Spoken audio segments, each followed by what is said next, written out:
Men Kusherbayev Rasul Qudratov javobgar Less and Group MCHga nisbatan bergan naqd pul mablag'larini qabul qilishdan bosh tortishni noqonuniy deb e'tirof etish hamda to'lovni naqd shaklda qabul qilishga majbur qilish to'g'risidagi da'vo arizamni quyidagi qo'shimcha talab bilan to'ldirishni so'rayman. Asosiy da'vo arizamni 4-bo'limda bayon qilingandek, javobgarni 2026-yil 9-may kuni mening qonuniy to'lov vositasi bo'lgan naqd so'm pulimni qabul qilishdan bosh tortish natijasida mening iste'mol sifatidagi huquqlarim, tovarni erkin tanlash, lozim darajada xizmat ko'rsatilish hamda to'lov shaklini erkin tanlash huquqlarim buzilgan. Bu noqonuniy harakat natijasida men ma'naviy zarar iztirob chekdim. Kech soat 22:30 da hayotiy zarur tovar, ya'ni yoqilg'ini qonuniy to'lov vositasi orqali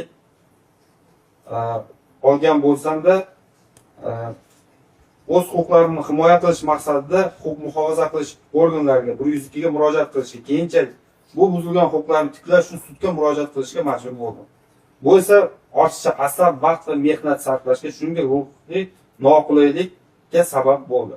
Iste'molchi huquqlarini himoya qilish to'g'risidagi qonunning 22-moddasi iste'molchi huquqlari buzilishi tufayli unga yetkazilgan ma'naviy zarar uchun uni yetkazgan shaxs, basharti u aybdor bo'lsa, haq to'lashi lozim.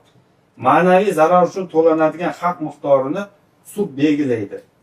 Ma'naviy zarar uchun haq to'lash mulkiy ziyon va iste'molchi ko'rgan zararning o'rni qoplanishidan qat'iy nazar amalga oshiriladi deb belgilangan. Shuningdek, Fuqarolik kodeksining 1022 fuqaroga yetkazilgan ma'naviy nomulkiy zararning o'rni qoplanishi kerakligini nazarda tutadi.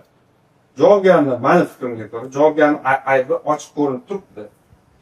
Ayoq ish xodimi qonuniy to'lov vositasi bo'lgan naqd so'mni qabul qilishdan atayin bosh tortdi hamda men tomonidan Konstitutsiya, Fuqarolik kodeksi va qonunlarga havolalar keltirilganiga qaramasdan noqonuniy harakatni davom ettirdi. Demak, ma'naviy zarar uchun haq to'lash yuzasidan qonunda belgilangan barcha shartlar mavjud. Ma'naviy zarar uchun undirilishni so'rayotgan miqdorni men ramziy tarzda 1 so'm etib belgilayapman. Mazkur talabdan ko'zlangan maqsad moddiy boylik orttirish emas, balki javobgarning harakati noqonuniy ekanligi va uning natijasida menga ma'naviy zarar yetkazganligi sud tomonidan rasman tan olinishi, milliy valyutamizga bo'lgan so'mning qadri hamda uning qonuniy to'lov vositasi sifatida maqomini yanada himoya qilishdan iborat. Ma'naviy zararni ramziy miqdorda 1 so'm talab qilish da'voning prinsipial nomulkiy xarakterini ta'kidlaydi hamda huquqiy himoyaning asl maqsadi buzilgan huquqni tiklash va adolatni qaror toptirishdan iborat ekanligini ko'rsatadi.